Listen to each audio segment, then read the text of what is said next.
Après plusieurs mois d'utilisation, je pense qu'il est grand temps pour moi de te parler de cette petite merveille, l'Insta360 Go 3.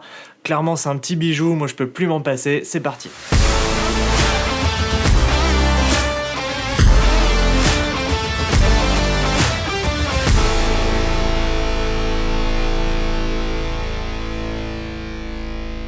Alors cette vidéo n'est pas du tout sponsorisée, j'ai reçu cette caméra pour mon anniversaire, c'est un cadeau de ma chérie et je dois dire que depuis je m'en sépare jamais de la caméra. La caméra c'est littéralement plus petit qu'un doigt, moi je te mets au défi de trouver quelque chose de vraiment aussi petit que ça.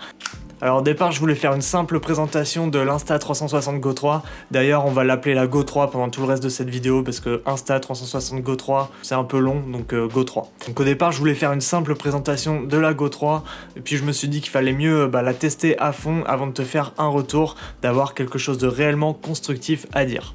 Du coup aujourd'hui on est 4 mois plus tard, j'ai vraiment bien pu la prendre en main pour le coup, il y a des choses qui me plaisent, d'autres un tout petit peu moins et c'est de ça dont on va parler aujourd'hui. Donc depuis ces 4 derniers mois, j'utilise cette caméra vraiment pour un tas de raisons. Déjà, la première raison, c'est en tant que caméra d'action. Vu que je fais un petit peu de skate avec les potes, et bien c'est toujours pratique d'avoir une petite caméra pour filmer quelques tricks. Et je dois dire jusqu'à présent, j'ai jamais eu un objet comme celui-ci en mode caméra embarquée. Alors j'ai déjà eu des GoPro et en général les constructeurs de caméras d'action aiment bien mettre en avant les sports extrêmes. Alors moi, bien que je sois pas très extrême dans ma manière de skater, j'ai quand même pu la prendre en main et l'embarquer très facilement avec moi grâce à ces accessoires notamment, chose qui est carrément impossible à faire ou alors un peu plus compliqué avec la GoPro. L'autre partie qui est à côté, c'est un bloc qui sert pour plusieurs choses. À la fois, il va servir de bloc d'alimentation parce que ça va recharger la Go 3 dès qu'on la remet dedans. Ici tu peux le voir, il y a ce petit témoin lumineux et c'est aussi grâce à ça qu'on va venir naviguer dans les différents menus et modifier les différents modes aussi de prise de vue. Et en plus de ça, pour le vlog c'est vraiment pratique parce que grâce à cet écran dépliable, tu peux venir avoir un retour sur ton cadrage en temps réel. Et en plus de ça, la caméra est aimantée, donc tu vas pouvoir venir la fixer absolument partout sur des supports en métal et grâce aux accessoires qui sont extrêmement bien pensés sur le site, tu vas pouvoir varier encore plus tes plans, obtenir des cadrages vraiment unique qu'on pourrait clairement pas avoir avec d'autres caméras qui sont aussi beaucoup plus grosses. Alors pour moi ça c'est vraiment le gros point fort, c'est cette possibilité qu'on a de faire des plans impossibles à faire avec d'autres caméras. Alors forcément ça vient avec quelques compromis, la résolution, la Go 3 ne filme pas en 4K malheureusement, mais on a quand même droit à du 2,7K qui est franchement pas dégueu pour le coup, en 30 images par seconde, et on a aussi la possibilité de filmer en 16:9 aussi bien qu'en 9:16, et ça peu importe comment on oriente la caméra. Il suffit tout simplement de choisir le ratio dans les menus et le crop se fait directement. Alors du coup, en parlant de ratio et de résolution, on va tout énumérer, comme ça ce sera clair. La Go 3 est capable de filmer en 2,7K jusqu'à 30 images par seconde, en 1440p et Full HD jusqu'à 50 images par seconde en format H.264 avec un débit maximum de 80 mégabits par seconde. Alors on a également un mode de ralenti en Full HD jusqu'à 120 images par seconde grâce au mode Slow Motion, le tout soit en 16:9, soit en 9:16. Dans tous ces modes là, on a le choix entre la prise de vue linéaire, la prise de vue action qui est un petit peu plus large que le linéaire et l'ultra wide qui est le mode le plus large qu'on peut obtenir. En gros, le ultra wide ça s'apparente à un 11 mm et 24 mm en linéaire. En plus des modes vidéo, il y a aussi un mode photo, enfin il y a deux modes photo, il y a le mode normal et le mode HDR.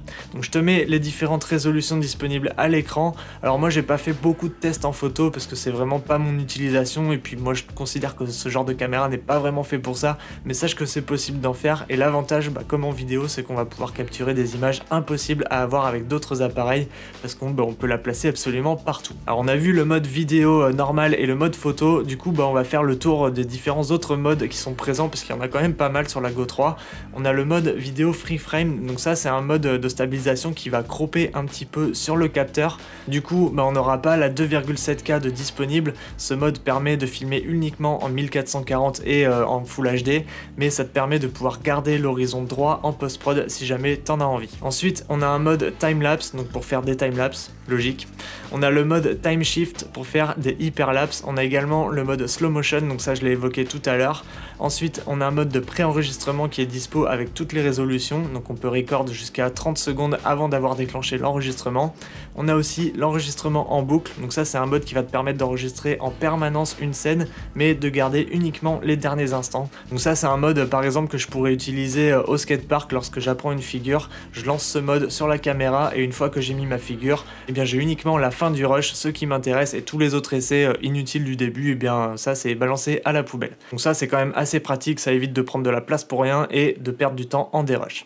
En photo, on a le mode classique et HDR, on l'a évoqué tout à l'heure, mais on a également le mode intervalle pour faire des timelapses et également le mode starlapse qui permet de faire des timelapses la nuit. Donc qui dit caméra d'action dit stabilisation, bien entendu. On a 3 modes de stabilisation présents sur la Go 3. On a le mode standard, on a le mode haut et le mode maximum. On peut aussi tout désactiver si on en a envie, et pour que tu vois la différence, moi je t'ai fait un petit montage avec des comparatifs dans des scénarios différents. Bien entendu, je te mets toutes les infos à l'écran. Bon allez, c'est parti pour tester les différents modes de stabilisation de l'Insta360 Go 3.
Alors sur les modes vidéo, il est possible de shooter en manuel, moi je reste quand même la plupart du temps en automatique, et on a le choix aussi de choisir plusieurs profils d'image pour avoir une plus grande flexibilité en post-prod, et ça je dois dire que je suis quand même assez fan. Moi je shoot avec le profil le plus flat possible pour pouvoir raviver les couleurs en post-prod. Alors par contre on n'est pas sur du 4:2 10 bits, mais c'est déjà ça, et on a d'autres profils d'image disponibles. Alors ensuite j'ai voulu tester la capacité de la Go 3 en basse lumière.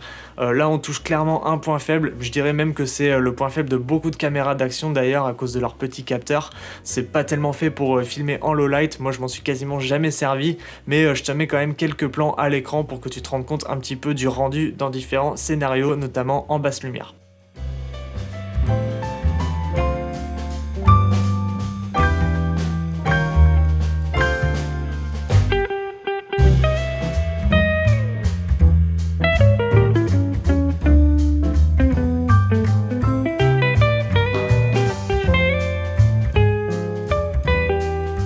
Alors il y a un truc par contre, donc je suis quand même assez fan au niveau de cette caméra, c'est au niveau du son.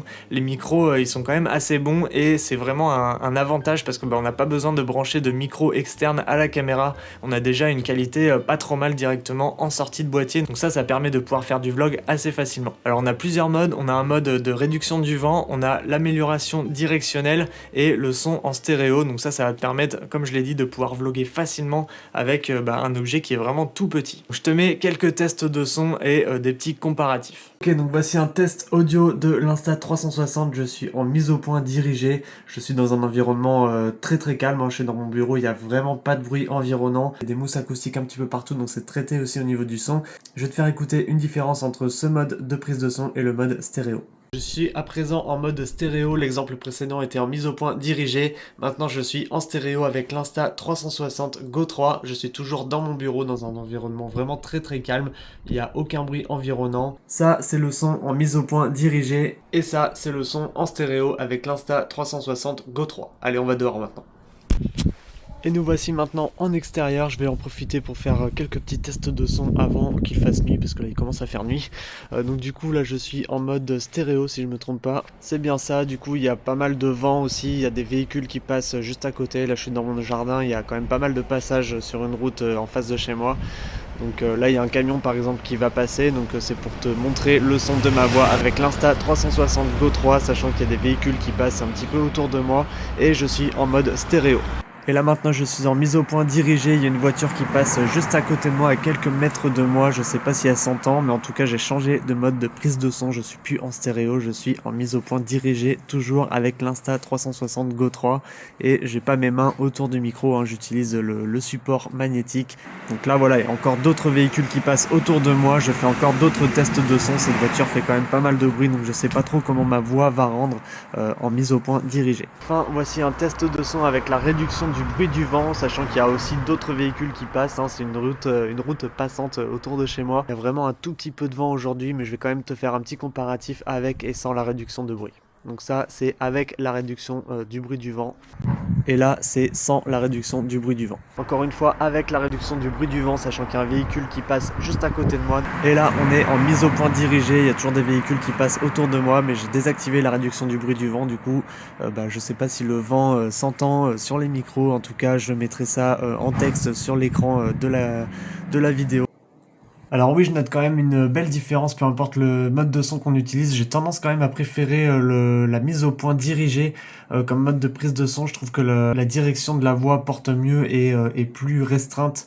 Le spectre est plus restreint comparé à la prise de son stéréo. Par contre, la prise de son stéréo peut être utile, par exemple, si jamais il y a plusieurs personnes qui sont présentes sur le même plan, ou si jamais il y en a une qui est devant, une qui est derrière, tout ça, ça va prendre un bruit environnant un peu plus grand, un peu plus large en termes de spectre audio, plutôt que la mise au point dirigée. Après, pour ce qui est de la réduction du bruit du vent, personnellement, je suis pas trop fan de ce mode-là sur l'Insta360 Go 3. Je trouve qu'il fonctionne pas très bien, pas bien du tout même. Quand je courais, là forcément, j'ai pas mis les exemples de son, mais il y avait énormément de bruit du vent, alors que il y avait pas beaucoup de vent en fait quand j'étais en train de courir pour les exemples de stabilisation. J'ai juste remarqué que quand il y a des volumes sonores très forts, le son ne sature pas. En tout cas, les gains sont réduits au minimum pour éviter justement à ce que le son sature. Donc ça, c'est plutôt une bonne chose. Ça évite d'écréter en gros la vidéo à chaque fois. Notamment pour les exemples de concerts en low light. Bon, j'ai pas mis les sons pour des problèmes de droit d'auteur, mais je peux t'assurer que le son n'écrète pas du tout. Il y a une plutôt bonne qualité du son. Mais par contre, quand on est en extérieur, quand il y a un petit peu de vent, tout ça, et des bruits environnants, je trouve que c'est vraiment pas l'idéal. En tout cas, là, on est sans la réduction du bruit du vent. Je perçois un petit peu de vent juste ici, donc je me positionne comme ça, je vais rester comme ça, et je vais te montrer plusieurs exemples avec et sans la réduction du bruit du vent, à savoir que là, je suis en mode stéréo. Toujours au même endroit, il y a toujours autant de vent, c'est quelques secondes après, je suis en mise au point dirigée, donc je sais pas quelle est la différence entre les deux. Et enfin, toujours au même endroit, en mode réduction du bruit du vent, là il commence à y avoir un petit peu plus de vent, donc ça tombe bien. Voici un résultat avec la réduction du bruit du vent sur l'Insta360 Go 3. Après, tu peux également accessoiriser la Go 3. Il existe, comme j'ai dit tout à l'heure, plusieurs packs sur internet avec différents types d'accessoires selon tes besoins, bien sûr. Il y a le kit de voyage, il y a le kit créateur, le kit d'action, moi c'est celui que j'ai. Après, il y en a d'autres, hein. Il y a le kit moto, le sport aquatique et le vélo. Dans le kit d'action, on va retrouver un pendentif magnétique, on va retrouver un support magnétique aussi qui est pivotable et un easy clip. Donc ça, c'est vraiment idéal pour mettre sur la casquette. Donc clairement, hein, ce kit est parfait, je dirais à 99% du temps. Moi je m'en sers comme j'ai dit tout à l'heure pour du skate, mais aussi pour des photovlogs ou du making of, et au bout d'un moment je me rends même plus compte que j'ai ça sur moi tellement que c'est petit, léger. Ça permet de filmer tout ce qui se passe avec une assez bonne qualité quand même, et ça c'est vraiment la grosse force de ce produit, c'est que c'est hyper facile d'utilisation. Et c'est tellement facile que t'as même pas besoin d'allumer le boîtier de contrôle pour filmer, t'as juste à prendre la petite caméra et t'appuies sur le bouton qui est juste en face, juste ici, parce que ça c'est un bouton, hein, et si tu fais ça, ça filme directement. Alors attention, ça filme selon les derniers paramètres qui ont été configurés, donc assure-toi quand même d'être dans le mode que tu veux pour commencer à filmer. mais sinon bah c'est aussi simple que ça. Alors moi j'ai acheté cette housse de rangement ainsi qu'une vitre de protection pour l'écran en plus sur Amazon parce que bah, j'avais rien pour ranger la caméra et j'avais rien pour protéger l'écran. En plus de ça, bah, la housse de rangement qui était vendue sur le site d'Insta360, moi je la trouvais un petit peu chère à mon goût, donc je te mets des liens dans la description si jamais tout ça, ça t'intéresse. En termes d'autonomie, la Go 3 toute seule tient environ 45 minutes et si on l'utilise avec l'Action Pod, on est sur environ 3 heures d'autonomie, ce qui pour une caméra d'action est vraiment très correct. Le temps de chargement est très rapide également parce qu'en seulement 23 minutes, la Go 3 atteint les 80% de chargement et 35 minutes pour être à 100%. Quant à l'Action Pod, il atteint les 80% en 47 minutes et 1h05 pour atteindre les 100%. L'Action Pod vient se recharger lui en USB-C. Ensuite, la Go 3 est étanche jusqu'à 5 mètres, mais par contre pas l'Action Pod, donc vraiment attention à ça. Du coup, est-ce que j'ai vraiment besoin d'énumérer tous les cas d'utilisation possibles avec cette caméra ? Je pense que la réponse est non déjà parce que j'ai pas assez de temps pour énumérer tous les endroits où on peut caser ce petit machin. Moi je suis sûr que t'as des idées que je n'ai pas. Non, pense pas à ça, hein, franchement non. Dans tous les cas, les possibilités sont infinies et c'est vraiment un excellent produit. Alors forcément, je peux pas faire une review complète sans énumérer quelques petits points négatifs. Depuis que je l'ai, quand je veux mettre des rushs sur mon ordi, le logiciel Insta360 plante en permanence. Alors je sais pas si ça vient de mon ordi ou s'il y a un défaut avec ma caméra, mais en tout cas j'ai essayé depuis mon PC et depuis un Mac. Donc sur les deux appareils, le logiciel plante de la même manière, donc c'est vraiment pas très fiable et c'est assez contraignant. Du coup, ce que je fais, c'est que je récupère les rushs directement sur l'explorateur de fichiers. En soi, ça c'est pas trop gênant, mais à cause de ces bugs, je peux pas profiter pleinement du mode de vidéo free frame qui est uniquement disponible sur le logiciel, en tout cas à ma connaissance. Un autre point qui me dérange un petit peu, je l'ai déjà évoqué plusieurs fois, mais il n'y a pas de 4K, même une 4K 25 basique, on n'en a pas. Moi je trouve ça un peu dommage, hein, la 4K est vraiment dispo partout sur tous les produits depuis plusieurs années, et la Go 3 aurait mérité de l'avoir pour être vraiment parfaite. Dernier petit point, c'est pas vraiment un point négatif mais plutôt une mise en garde. Moi ça m'est arrivé plusieurs fois de me promener avec la caméra dans ma poche de pantalon et sans le vouloir d'appuyer sur le bouton d'enregistrement. Du coup batterie presque vide, 1 heure de vidéo toute noire et des bruits de frottement, donc il faut être assez vigilant sur ça. Après globalement on est sur un produit d'une excellente qualité, il est très robuste aussi, il est agréable à prendre en main, le revêtement est vraiment très stylé aussi, et à part tout ce que je viens d'énumérer, je ne trouve pas d'autres points négatifs, tout le reste est parfait. Et c'est assez bizarre à dire en fait, mais cette caméra je la trouve pas indispensable quand on regarde les specs, mais une fois qu'on l'a et qu'on commence à l'utiliser, et bien c'est là qu'elle devient indispensable parce qu'on se rend compte des possibilités qu'on peut avoir et c'est vraiment infini. Donc rien que pour ça je suis quand même assez impressionné parce qu'après plusieurs mois je l'utilise toujours et je croyais que j'allais m'en lasser mais pas du tout, j'utilise même de plus en plus, elle est toujours avec moi peu importe où je vais. Allez, on va parler du prix, on retrouve le modèle standard à 429 € pour la version 32 Go. Ah oui j'ai oublié mais c'est très important, mémoire interne donc 32, 64 et 128 Go. Donc moi j'ai la version 128 Go qui est à 479 € sans les accessoires et 519 € avec le kit d'action. Donc je te laisse regarder ça sur le site. Alors si jamais t'es intéressé par cette caméra, je t'encourage à passer par mes liens en description ou bien indiquer le code Nicolas sur Miss Numérique au moment de ta commande. Et si ça t'intéresse de voir un photovlog tourné entièrement avec l'Insta360 Go 3, et bien c'est cette vidéo qu'il faut regarder. A tout de suite.